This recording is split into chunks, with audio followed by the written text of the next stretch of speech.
I'm Mr. Turner, one of the band directors here at Mays. I play trumpet and I also play viola. And I'm gonna give you some tips and tricks for auditioning here.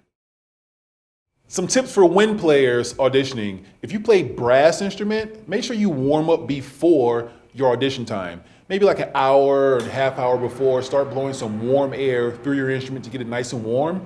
Also blow some air through your mouthpiece and start buzzing through it to get your face nice and loose, get the blood flowing and everything, and get you ready for playing.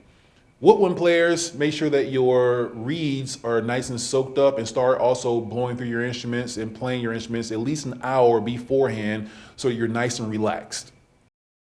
I hope you all do well in your audition. And now let's head over to the band room to see Dr. Bowden. Hi, I'm Dr. Bowden. I'm the high school band director here at Mays Conservatory.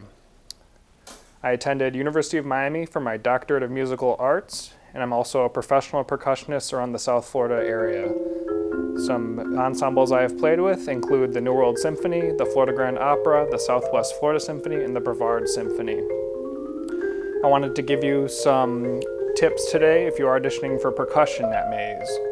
You want to make sure that you have your sticks and you have your music to play from, and you can play from either the Rubank series, the Wilcoxon snare drum solos, or any solo from the Florida Band Masters Association solo ensemble list.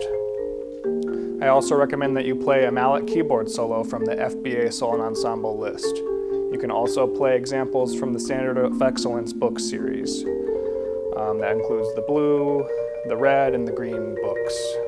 We will also be doing a music theory test as well.